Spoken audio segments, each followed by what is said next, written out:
प्यारे विद्यार्थियों, नमस्कार। आप सभी का गायत्री शिक्षण संस्थान अरनिया की ऑनलाइन क्लास में स्वागत है। जैसा कि हमारा कक्षा 12 में राजनीति विज्ञान में अध्याय नंबर 9 चल रहा था, वैश्वीकरण, जिनके 2 पार्ट हमने कंप्लीट कर लिए थे। आज हम पढ़ने जा रहे हैं पार्ट नंबर 3। तो दूसरे पार्ट में, पहले और दूसरे पार्ट में हमने आर्थिक और राजनीतिक जो प्रभाव है वैश्वीकरण का, वो हमने पढ़ लिए थे। मतलब 2 प्रभाव, राजनीतिक और आर्थिक प्रभाव वैश्वीकरण के हमने पढ़ लिए थे।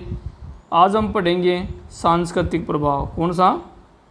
सांस्कृतिक मतलब कल्चरल प्रभाव, जिसमें आचार विचार, अपने रहन सहन है, अपनी संस्कृति है, इस पर वैश्वीकरण का क्या प्रभाव पड़ा है, इसके बारे में विस्तार से चर्चा करेंगे। तो नंबर 3 पे लिखेंगे सांस्कृतिक प्रभाव। कौन सा?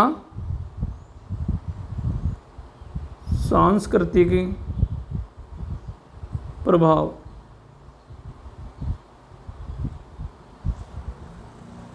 यानी वैश्वीकरण का संस्कृति पर क्या प्रभाव पड़ा है, इसमें लिखेंगे हम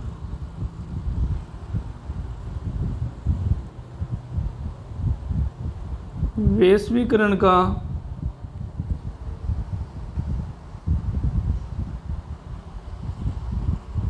विश्व संस्कृति पर प्रभाव पड़ा है, जो निम्नलिखित है। निम्नलिखित है। तो वैश्वीकरण का पूरी दुनिया पर आपस में प्रभाव पड़ा है, इससे कोई भी देश अछूता नहीं है। जो पहले इसके हम नकारात्मक प्रभाव पढ़ लेते हैं कि वैश्वीकरण के नेगेटिव प्रभाव क्या पड़े हैं। तो तीसरे का हम पहला पढ़ लेते हैं। तीसरे का पहला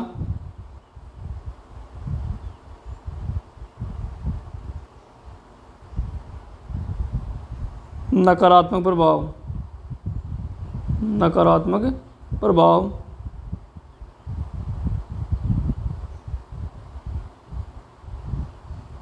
नकारात्मक प्रभाव। नकारात्मक प्रभाव में देखिए, आप पहला पॉइंट लिखेंगे, हम नंबर लगा चिन्ह लगा लें। पहला प्रभाव लिखेंगे वैश्वीकरण। वैश्वीकरण हमने पढ़ लिया था कि किसी घरेलू अर्थव्यवस्था का विश्व व्यवस्था के साथ जो एकीकरण है, उसको हम क्या कहते हैं? वैश्वीकरण। तो वैश्वीकरण सांस्कृतिक समरूपता, सांस्कृतिक समरूपता यानी एक रूपता ले आता है, यानी अपनी जो संस्कृति है वो एक सी हो जाती है। संस्कृति विविध होती है, हर देश की संस्कृति अलग अलग होती है, लेकिन वैश्वीकरण के कारण संस्कृति का आदान प्रदान होने से जो संस्कृति है उसमें समरूपता आ जाती है, वो एक सी हो जाती है। सांस्कृतिक समरूपता आगे इसी में लिखेंगे, पहले पॉइंट में ही। सांस्कृतिक समरूपता का अर्थ, समरूपता का अर्थ यह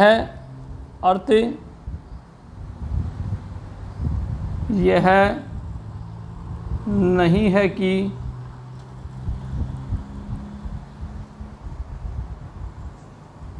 है कि किसी विश्व संस्कृति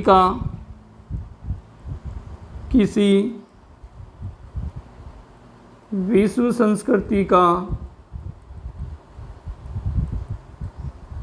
उदय हो रहा है। उदय हो रहा है। विश्व संस्कृति के नाम पर, पहले पॉइंट में लिखेंगे हम, पहले में ही, विश्व संस्कृति के नाम पर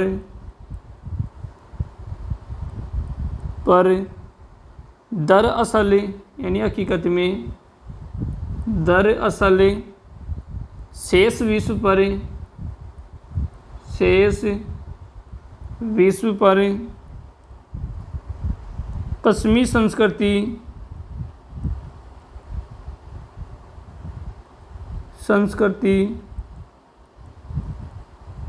लादी जा रही है,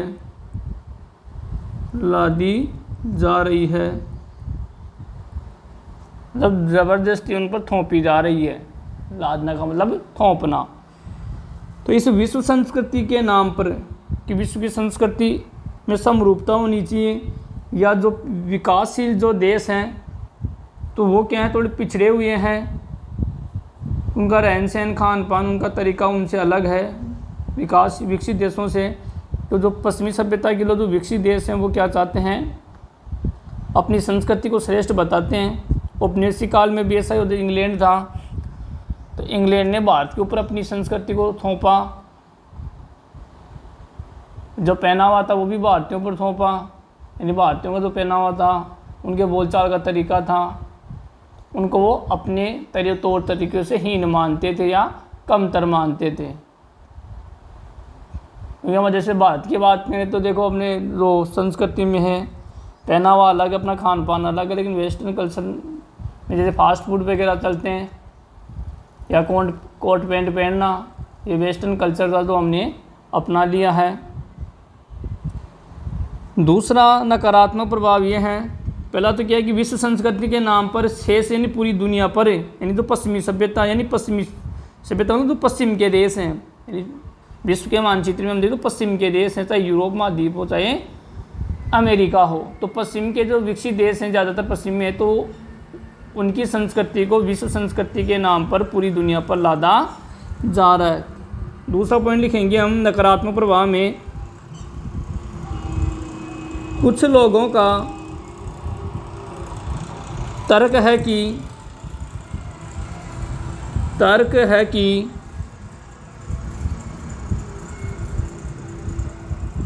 कुछ लोगों का तर्क है कि बर्गर या नीली जींस की, बर्गर जो खाने के काम आता है, या नीली जींस जो हम पहनते हैं, नीली जींस कलर भी कौन सा, नीला ब्लू, नीली जींस की लोकप्रियता यानी लोगों में प्रिय मतलब उनको अच्छा लगना, लोकप्रियता का नज़दीकी रिश्ता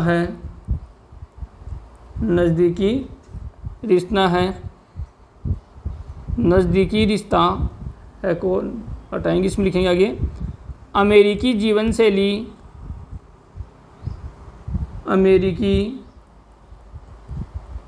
शैली जो अमेरिका है, जो सबसे ताकतवर देश है दुनिया का, वहाँ की जीवन शैली के गहरे प्रभाव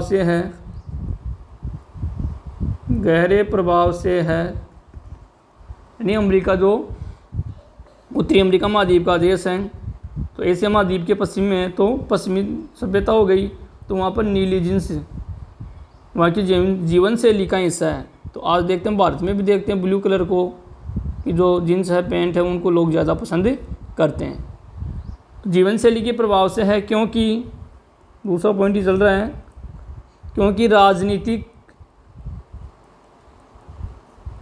व आर्थिक रूप से प्रभावशाली संस्कृति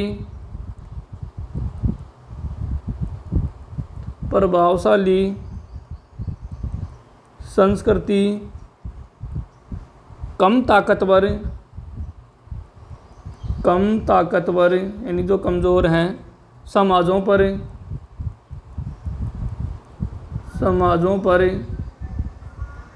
अपनी छाप छोड़ती है,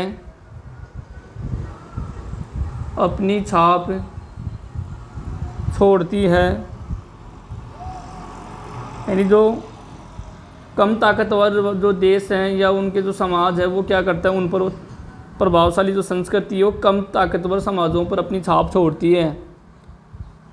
और संसार वैसा ही दिखता है जैसा ताकतवर संस्कृति इसे बनाना चाहती है।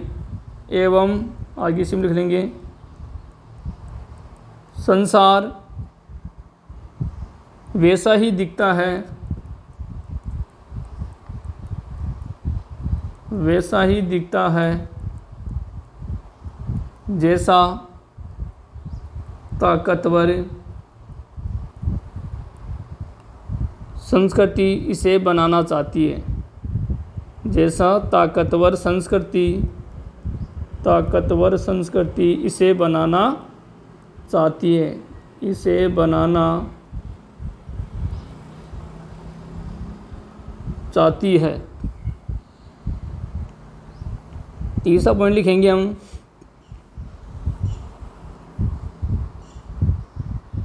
विभिन्न संस्कृतियाँ,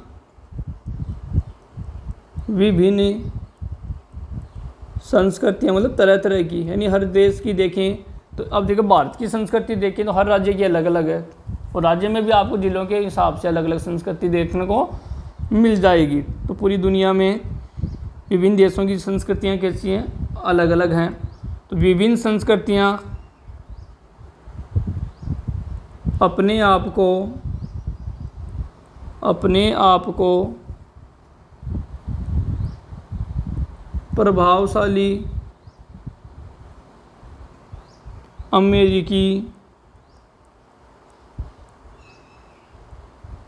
डर्रे पर मतलब जैसा अमेरिका करे वैसा दूसरा करे, अमेरिकी डर्रे पर डालने लगी है, डर्रे पर डालने लगी है। इससे यानी अमेरिका एक प्रभावशाली देश है तो दुनिया के तो कमज़ोर देश है, विभिन्न संस्कृति वाले लोग क्या सोचेंगे कि अमेरिका सबसे ताकतवर देश है, तो क्यों ना उनकी कल्चर को या उनकी संस्कृति को अपनाया जाए या उसके जैसा दिखने का प्रयास किया जाए। तो इससे पूरे विश्व की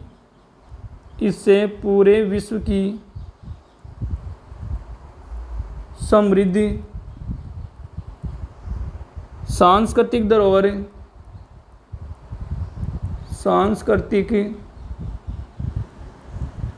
धरोहर धीरे धीरे खत्म होती है, धीरे धीरे खत्म होती है। अतः यह, अगली लाइन से लिख लेंगे, तीसरा पॉइंट ही चल रहा अपना, अतः यह केवल यानी ओनली फॉर गरीब देशों के लिए ही नहीं, गरीब देशों के लिए ही नहीं बल्कि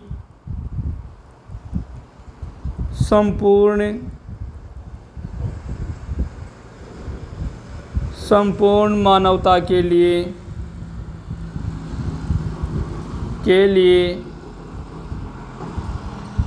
खतरनाक है या खतरा है। तो देखिए ये पढ़े हमने कौन से, नेगेटिव प्रभाव। तो हमने देखो इसमें पढ़ा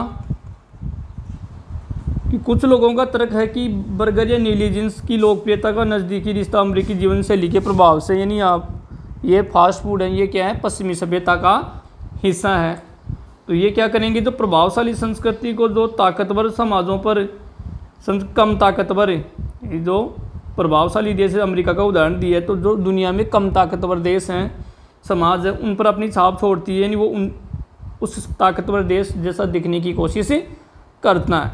एवं संसार वैसा ही दिखता है जैसे ताकतवर संस्कृति इसे बताना चाहती है। इससे क्या होगा कि हम पश्चिमी सभ्यता की नकल करेंगे तो अपनी खुद की संस्कृति क्या हो जाएगी, स्वतः ही नष्ट हो जाएगी। हालांकि एक दिन में नहीं होगी, लेकिन आने वाली 1-2 पीढ़ियों में या 20 साल या 50 सालों में संस्कृति नष्ट हो जाएगी। अंतिम है, विभिन्न संस्कृतियाँ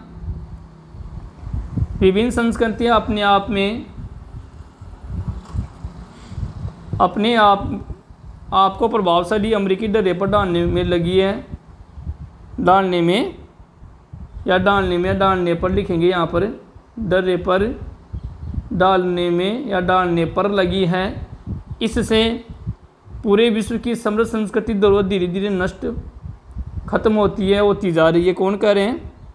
नकारात्मक प्रभाव वाले कि वैश्वीकरण का संस्कृति पर क्या प्रभाव पड़ा, लोग क्या करें, अमेरिका की नकल करेंगे। अगर ऐसा ही चलता रहा अमेरिका के डरे पर, जैसे बर्गर खाना यानी फास्ट फूड खाना और नीली जींस पहनना, तो उस जैसा दिखने के लिए हम धीरे धीरे क्या करेंगे, दुनिया के सभी देश ऐसी नकल करने लग जाएंगे। गरीब देश या विकासशील देश नकल करेंगे तो धीरे धीरे जो समृद्ध सांस्कृतिक धरोहर, हर देश की अलग अलग संस्कृति वहाँ का पहना हुआ है, तो वो धीरे धीरे क्या हो जाएगा, खान पान सब नष्ट हो जाएगा। अतः ये केवल गरीब देशों के लिए नहीं, संपूर्ण मानवता के लिए खतरा है।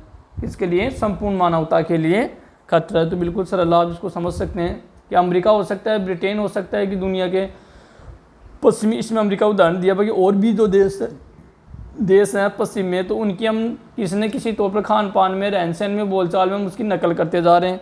इसका हम आगे भारत के बारे में भी पढ़ेंगे। तो आज भी हम देखते हैं कि भारतीय संस्कृति में हम देखें तो हमारा जो पहना हुआ है धीरे धीरे क्या है, बदल चुका है या बदल रहा है। हम हमारे पुराने जो पहनावे को या रहन सहन को धीरे धीरे क्या है, भूल रहे हैं या वो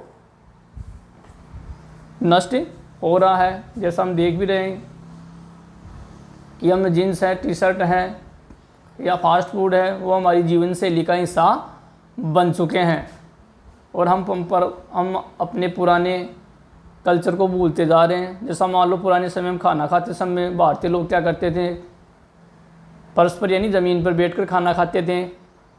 लेकिन हमने पाश्चात्य संस्कृति की नकल करने के बाद हम शादी समारोह में, अन्य कार्यक्रम में देखते हैं तो स्टैंडिंग जो बफर सिस्टम होता है उसमें देखो हम चलते फिरते या कुर्सी पर बैठकर खाना खाते हैं, या जो अपने चप्पल जूते हैं उनको भी नहीं खोलते हैं। तो ये वेस्टर्न कल्चर का ही प्रभाव है।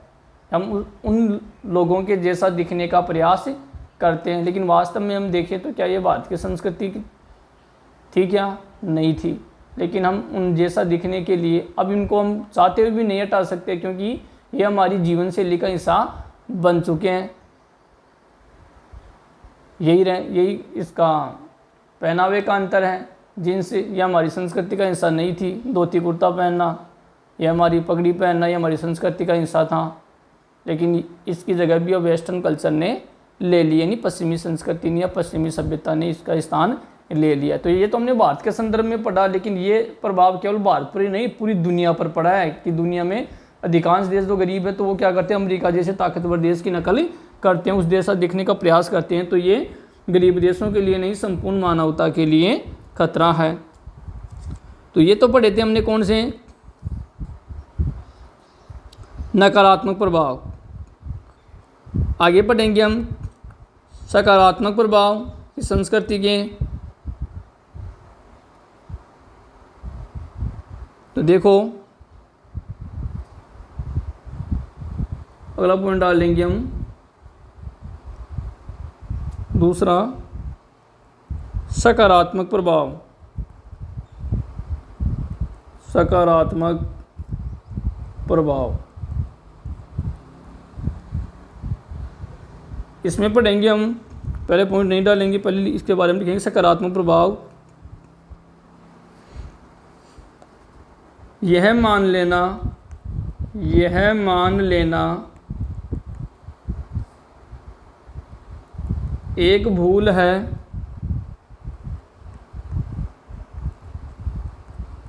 कि वैश्वीकरण के सांस्कृतिक प्रभाव,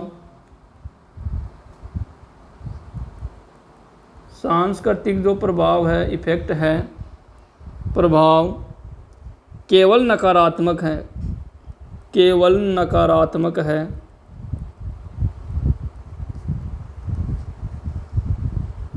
केवल नकारात्मक है।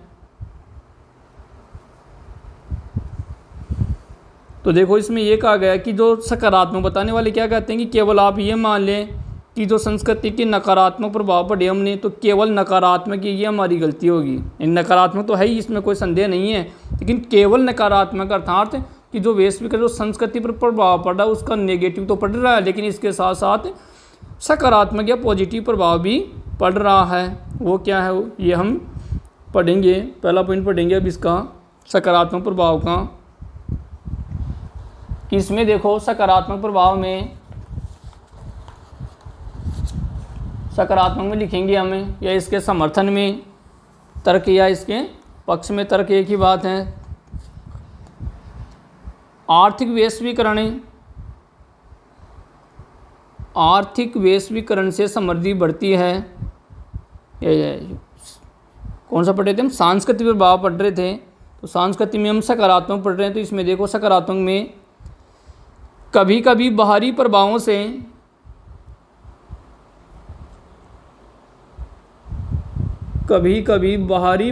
से कौन सा पढ़े हम? सकारात्मक। बाहरी प्रभावों से हमारी पसंद नापसंद का दायरा बढ़ता है। हमारी पसंद नापसंद का दायरा यानी क्षेत्र बढ़ता है। अब देखो सकारात्मक पक्ष वाले या इसके जो पक्षधर हैं वो क्या कहते हैं कि इससे हमारी जो पसंद और नापसंद है उसका दायरा बढ़ता है। कौन कहता है? जो इसका पक्षधर हैं, कि अगर हमारे सामने कोई विकल्प भी मौजूद नहीं होंगे तो कौन सी वस्तु अच्छी है कौन सी बुरी है। तो हम इसका मतलब कहने का मतलब यह है कि जैसे मान लो भारतीय संस्कृति, तो भारतीय कपड़े या भारतीय खान पान आज भी हमारे यहाँ उपलब्ध है, या जो देश है उस देश के प्राचीन खान पान जो कपड़े आज भी उस देश में विद्यमान है। लेकिन दूसरी संस्कृति को हमें समझने का मौका मिलता है और उसमें हम कंपेयर करते हैं, तुलना करते हैं कि हम इनमें से बढ़िया कौन सा है। जैसे मान लो कोई धोती कुर्ता नहीं पहनता या पगड़ी नहीं पहनता, तो वो उसकी पसंद है कि वो दुनिया में पश्चिमी देशों में लोग जीन्स शर्ट या टी शर्ट पहनना या कुर्ता जो भी पहनना पसंद करते हैं, हम उसकी नकल कर रहे हैं। अर्थात ये हमारी पसंद है कि हम अपनी संस्कृति को पसंद न करके दूसरी संस्कृति को पसंद करें। तो सकारात्मक पक्ष वाले ये कहते हैं कि ये उसकी पसंद और नापसंद के दायरे को बढ़ाता है।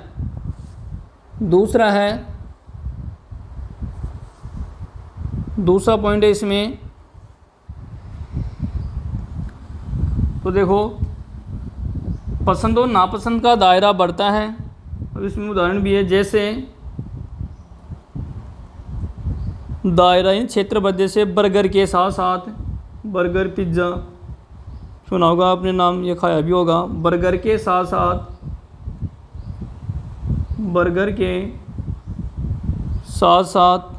मसाला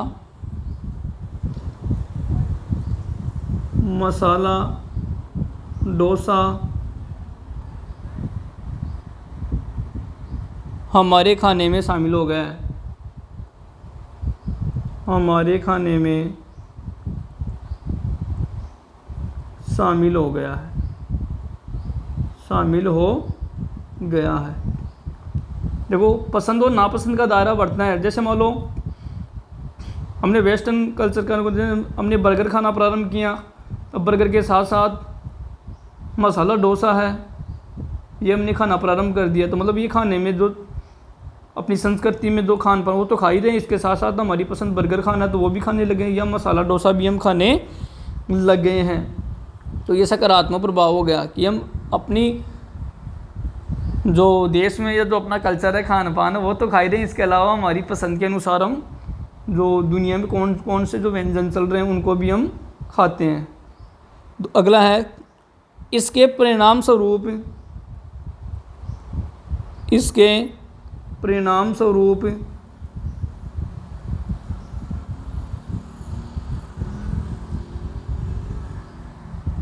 कभी कभी संस्कृति का परिष्कार भी होता है। संस्कृति का परिष्कार भी होता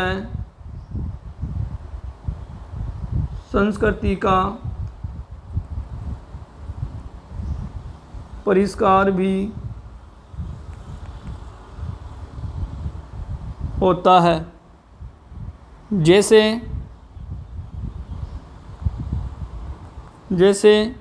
नीली जींस के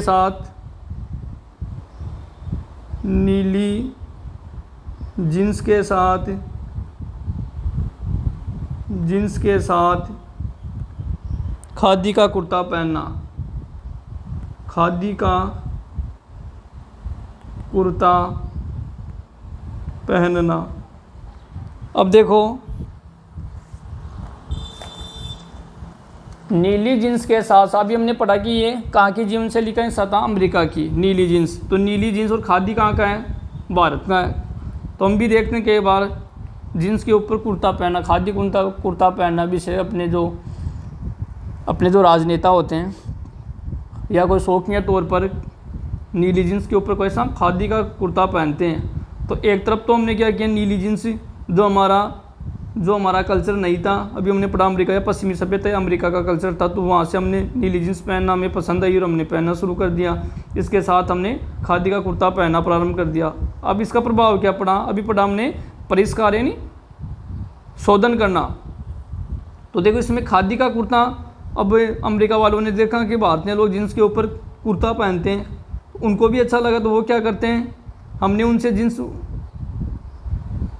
उसके कल्चर से हमने जींस को क्या किया, उनका अनुकरण कर लिया। अब वो भारतीय जो खादी कुर्ता पहनते हैं, तो वहाँ जींस तो है ही, अमेरिका में भारतीय जींस के ऊपर क्या है, भारतीय जो खादी का कुर्ता है वो भी पहना जाता है। तो ये संस्कृति का क्या हो गया, आदान प्रदान हो गया। तो वहाँ पर ये क्या है, नीली जींस भी के साथ अब खादी का कुर्ता पहना जाता है। अब देखो यहाँ पर एक चीज़ ध्यान रखनी है, एक दिलचस्प बात क्या है,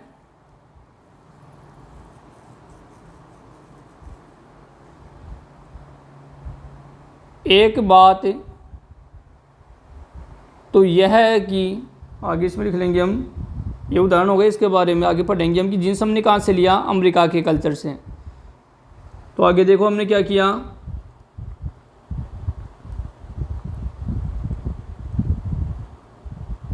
मज़ेदार बात तो यह है कि इस अनूठे पहनावे, इस अनूठे मतलब अनूठे पहनावे या पहरावे, एक ही बात है, पहनावे अनूठा मतलब अनोखा, कि खादी तो क्या था, भारतीय कल्चर था, और जो नीली जींस थी वो कहाँ थी, अमेरिका। तो अब हमने उसमें तालमेल बैठा लिया, तो ये अनूठा पहनावा हो गया। या ज़्यादातर जींस के ऊपर तो क्या है, टी शर्ट चलता है, लेकिन हमने जींस के ऊपर क्या पहना, खादी का कुर्ता। तो इस अनूठे पहनावे को अब यानी वर्तमान में उसी देश को, अब यहाँ देखो कितनी अच्छी बात है, उसी देश को निर्यात किया जा रहा है, निर्यात किया जा रहा है, जिसने हमें नीली जींस दी है, जिसने हमें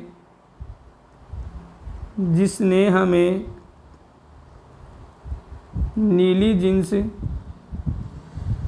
दी है। जींस के ऊपर कुर्ता पहने अमेरिकियों को देखना अब संभव है, जींस के ऊपर कुर्ते पहने देखना अमेरिकियों को देखना अब संभव है। तो देखो हमने पढ़ा कि मज़ेदार बात यह है कि इस अनूठे पहनावे को अब उसी देश को निर्यात मतलब बेचना, यानी खरीदना और बेचना, आयात यानी खरीदना, निर्यात यानी बेचना। तो किसी दो देशों के बीच में अगर खरीदना बेचने की प्रक्रिया, तो उसके लिए हम आयात और निर्यात शब्द का प्रयोग करते हैं। तो अमेरिका से हमने क्या आयात किया, जींस, नीली जींस। और अब क्या है कि जो भारतीय जो खादी जो कुर्ता है वो हम पहनते हैं, तो वो अमेरिका को भी रास आ रहा है या अच्छा लग रहा है। तो अमेरिका वाले क्या करें, भारत से क्या करें, कुर्ता खरीदें, खादी का कुर्ता। तो हम जिससे हमने जो नीली जींस खरीदी थी उसी को हम क्या करें, उसी देश को भी पढ़ा हमने, अब उसी देश को निर्यात किया जा रहा है, यानी अनूठा पहनावा मतलब जींस के साथ कुर्ता। ठीक है। तीसरा पॉइंट है, हमने सकारात्मक प्रभाव पढ़ लिए, नकारात्मक पढ़ लिए। तीसरा पॉइंट है दो तरफा प्रभाव। दो तरफा प्रभाव, अभी हमने पढ़ा कि हमने अमेरिका से नीली जींस अपने पर्सनल में आ गई, लेकिन अमेरिका वाले को भी तो खादी कुर्ता है वो हम निर्यात करते हैं, तो संस्कृति का आदान प्रदान हो गया। तो ये प्रभाव एक तरफा न हो, कैसे पड़ा, दोनों तरफ। कैसे पड़ा, दोनों तरफ। तो ये दो देशों का उदाहरण देके समझा है। बाकी हर देश का, दुनिया में 200 के करीब देश हैं, तो उन सब में क्या है, हम किसी न किसी देश की जो वेशभूषा है, जो कल्चर है, जो हमें अच्छा लगता है, वो उनको हम पसंद करते हैं, उनको हम जीवन शैली में डाल देते हैं, या जो अच्छा नहीं लगता उनको हम जीवन शैली में नहीं डालते। तो देखो वैश्वीकरण, इसमें लिखेंगे हम वैश्वीकरण का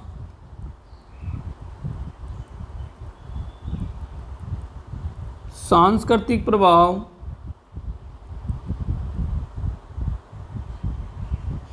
दो तरफा होता है।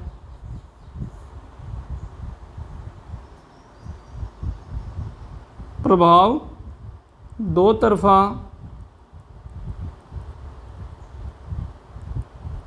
होता है।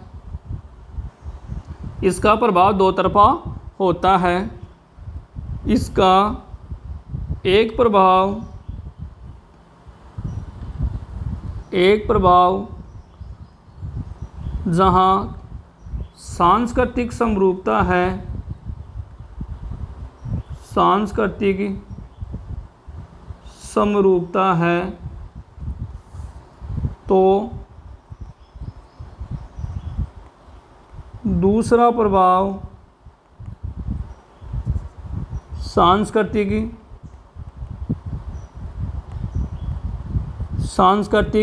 विभिन्नीकरण, सांस्कृतिक विभिन्नीकरण है।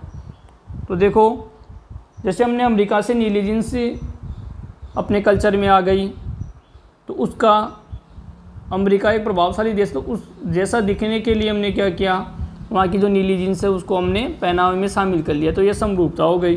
दूसरा प्रभाव ये पड़ा कि अब अमेरिका वालों ने भी क्या किया, इस जींस के ऊपर जो कुर्ता था उनको अपने कल्चर में डाल लिया, यानी उसको पसंद आया, अच्छा लगा। तो दूसरा प्रभाव क्या हो गया, सांस्कृतिक विभिन्नीकरण का प्रभाव। तो ये हमने पढ़ लिए हैं सकारात्मक और नकारात्मक प्रभाव। कौन से, सकारात्मक और नकारात्मक प्रभाव पढ़े हमने। अगला पॉइंट पढ़ेंगे हम भारत और वैश्वीकरण। कौन सा पढ़ेंगे, भारत और वैश्वीकरण। तो अगली हेडिंग डाल लेंगे हम भारत और वैश्वीकरण। भारत और वैश्वीकरण। और भारत के संदर्भ में पढ़ेंगे हम, पहले वो तो संपूर्ण था, अब हम भारत और वैश्वीकरण के बारे में पढ़ेंगे हम। तो इसमें लिखेंगे हम, नंबर नहीं लगाना, वैसे लिखना है, पूंजी वस्तु विचार, पूंजी यानी धन, पूंजी वस्तु यानी वस्तु का आदान प्रदान, विचारों का आदान प्रदान, विचार एवं लोगों की, जैसे हमने श्रम का प्रभाव हमने पढ़ा था, एवं लोगों की आवाजाही का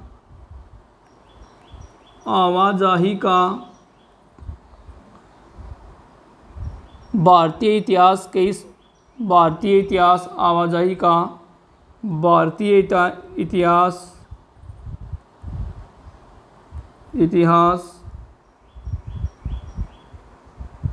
कई सदियों का है, कई सदियों का है। जैसे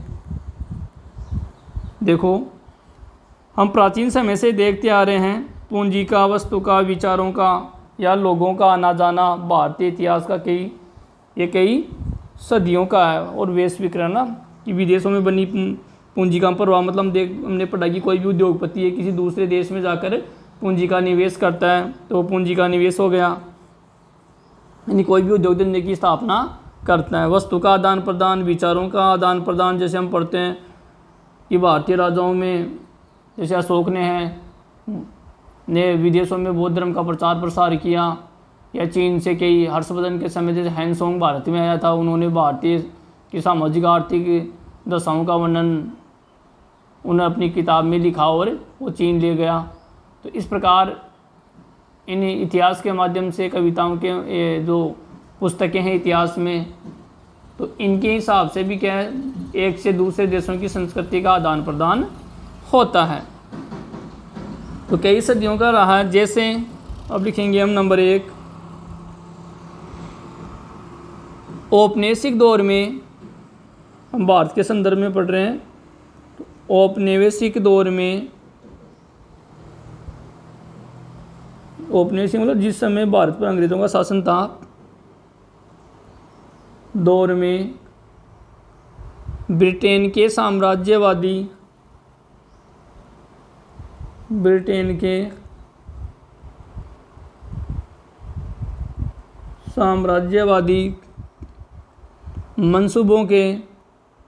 मंसूबे यानी इरादे, मंसूबों के परिणाम स्वरूप, मंसूबे यानी इरादे के परिणाम स्वरूप भारत आधारभूत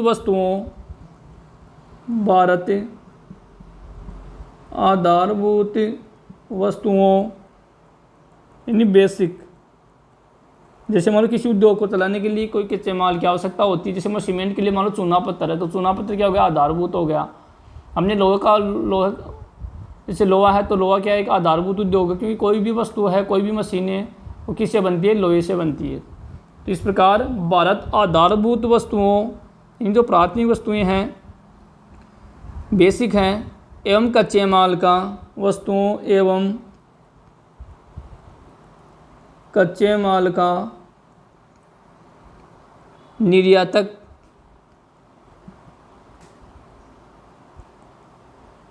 जैसे हमने पढ़ा कि औद्योगिक क्रांति कहाँ हुई थी, इंग्लैंड में हुई थी। क्यों हुई थी कि इंग्लैंड के कई उपनिवेश थे, यानी कई देशों पर उनका शासन था, तो वहाँ से वो कच्चा माल ले जाता था और अपने देश में ले जाकर निर्मित माल को वापस उसी देश में वो बाजार के रूप में बेच देता था। ठीक है, तो उसमें भारत में जो कच्चा माल होता है, जैसे हमने नील की खेती के बारे में आपने पढ़ा होगा, भारत में ज़बरदस्ती नील की खेती करवाई जाती, तो वो क्या करते थे, कच्चा माल भारत से ले जाते थे, यानी आधारभूत जिसको हम कहेंगे।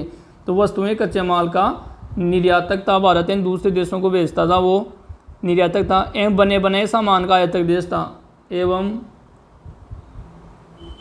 बने बनाए यानी जो वहाँ पर वो उद्योगों में तैयार होकर वापस भारत को ही बेच दिया जाता था। तो बने बनाए वस्तुओं का आयातक था, वस्तुओं का आयातक देश था, आयातक देश था। दूसरा पढ़ेंगे हम, आज़ादी के बाद या स्वतंत्रता के बाद यानी वो पहले की बात है, साम्राज्यवादी मंसूबों के परिणाम स्वरूप भारतीय जो कच्चा माल था वो विदेशों में, जब विशेषकर इंग्लैंड में जाता था और वहाँ से तैयार माल वापस भारत में आता था। तो स्वतंत्रता के बाद ब्रिटेन के साथ,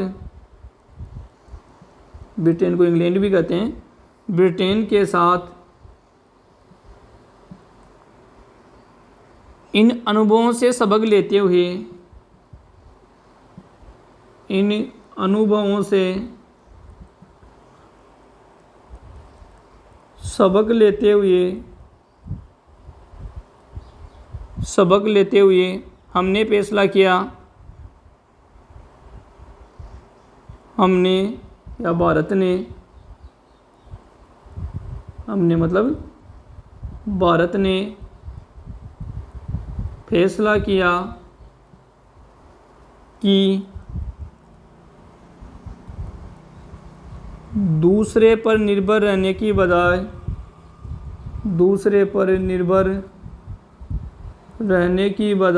निर्भर यानी आश्रित रहना, यानी दूसरे की तरफ देखना, दूसरे पर निर्भर रहने के बजाय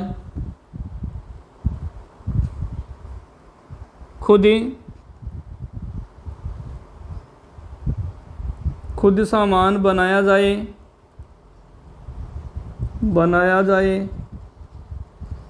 यानी हम कच्चे माल को विदेशों में बेचते थे इंग्लैंड में, और इंग्लैंड से आता था, तो हम क्या थे, उन वस्तुओं के लिए इंग्लैंड पर निर्भर थे।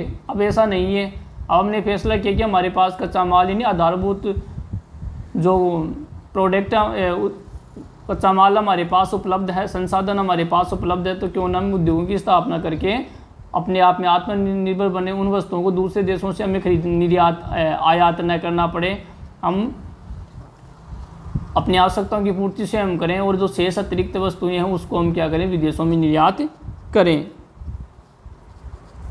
अब इससे क्या होगा, देखो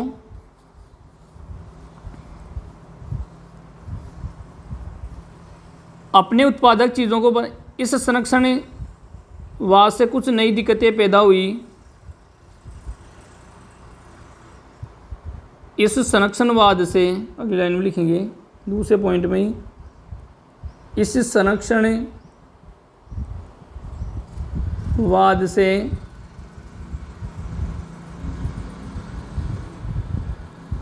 कुछ दिक्कतें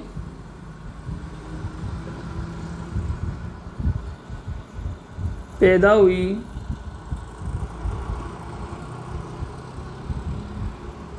एवं कुछ क्षेत्रों में तरक्की हुई,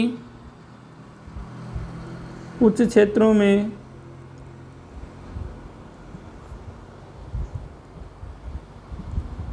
तरक्की हुई, तो कुछ ज़रूरी क्षेत्रों जैसे कौन से क्षेत्र, स्वास्थ्य यानी हेल्थ के मामले में, आवास रेजिडेंस एवं प्राथमिक शिक्षा पर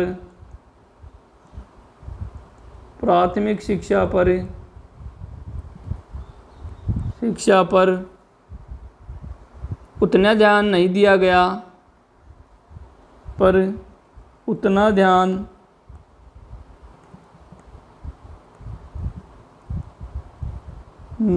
गया, जितने की वे हकदार थे।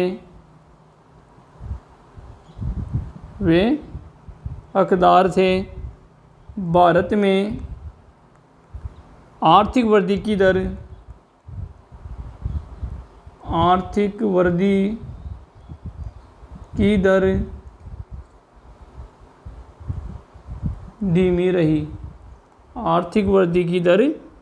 धीमी रही।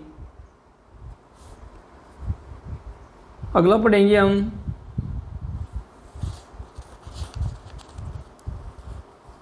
वैश्वीकरण के बारे में। हम पढ़े थे भारत और वैश्वीकरण, इसका दूसरा पॉइंट, ये हम जो दूसरा पॉइंट है वो हम